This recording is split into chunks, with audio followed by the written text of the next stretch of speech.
Okay, this is the story about the legend of Dangling Rope at Lake Powell. So, tell us the story.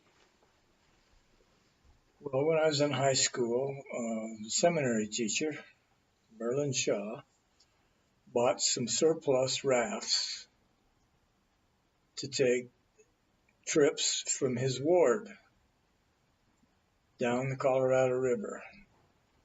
And my brother and I were on the first trip he took with my father. He went with us. And Merlin Shaw had his maps out. That was the first time he had run the Colorado River. Okay, we'd put in at what was the name of that? It was Hanksville. Can't remember the name of the crossing there. And then we would get out at Lee's Ferry. And that was a lot of fun. My brother got really interested, and he used to help take trips down it. And the name of the group was Secatwa, named after South Cottonwood Ward. S-O for South, C-O-T for Cottonwood, W-A for Ward. So Secatwa. I never knew that's where that came from. Everybody thinks it was an Indian name. That's what I thought. Alaska or something. No. And so one of the trips down there was when I was a junior in college and had a chance to go. And my brother needed some help, and that was great. When we got to a certain point on the river for one of the night's stop, some of us took a hike up the canyon. We had beached just as the canyon came down into the Colorado River. And so we went on a hike up that ravine, a small, a canyon, and we saw some what we called then Moki steps. Moki Indians was what they were known. And there was some steps carved in the rock. The Indian steps didn't go in very far, but maybe they've worn since then. But we decided it's got to go somewhere, or there wouldn't be steps or holes there to step in. So we climbed up, and we went up about 30 feet, and there was a flat place there that you could walk around. And we said it wouldn't just come up to here, so the trail's got to go on somewhere. So I started moving around to the right, and the shelf got very, very narrow. But there were, the way the wind sculptures the rocks, you had some trunks coming out of the rock down with air between them.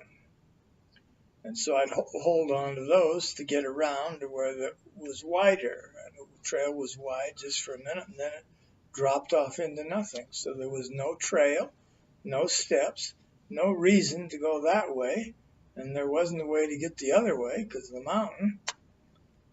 And so I was coming back, and one of those handholds broke as I was getting close back to where the platform was, and it broke, and I went sliding down the steep, slick rock, we called it, sandstone, very steep, and I knew there was a cliff below us, and all I could do was put my hands on that rock and squeeze that rock as hard as I could, trying to avoid sliding down, going over the cliff.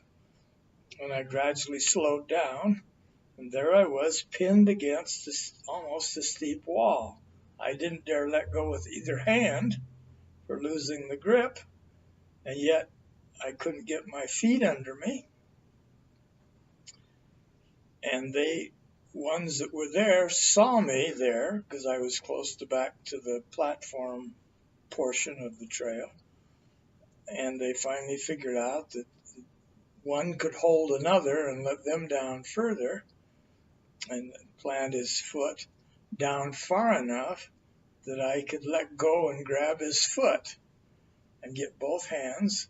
And then I could pull myself up enough to get my feet under me. And with the help of the others, I was able to get up on the platform. Now, there's where we have the problem. There was no way I could hold on a rope because the skin was burned off all fingers on both hands. So they said, well, we're going to have to go back to the boat and get a rope so we can let him down.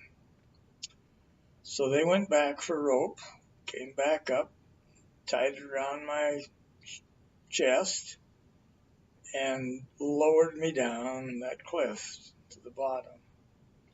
And then they came down, letting the others hold on the rope, but it was kind of dangerous. You know, steep, and the holes weren't very big, so they said it would be best it would just leave the rope there and the last guy could climb down the rope. So we left the rope there. Now, at that time, they were just surveying for the Glen Canyon Dam. And so they were exploring all of the canyons and marking them and mapping them, etc. And they found that rope dangling down that cliff. So they named that canyon Dangling Rope Canyon. Now they claimed, in the story they tell at Dangling Rope Marina, because later on they put a marina in that area.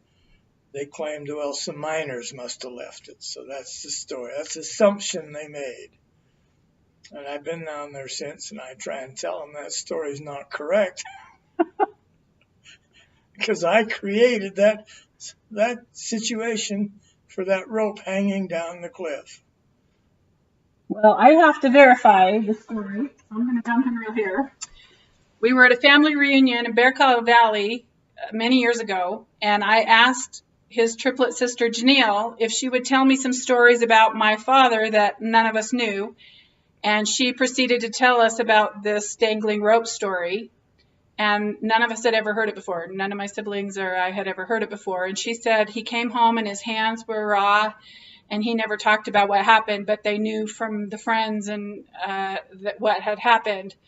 And I told my uncle when we went down to Lake Powell this story, and he said, "Oh, your dad's pulling your leg."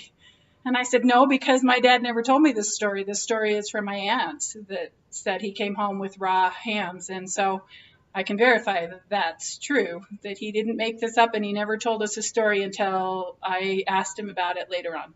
So yay, the legend in the making of Dangling Rope, Lake Powell, which was established in 1963, and this happened in 55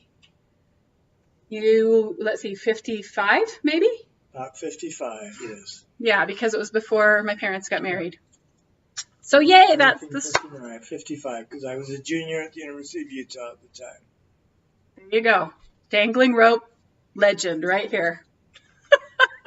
All right, we're going to do a different story now.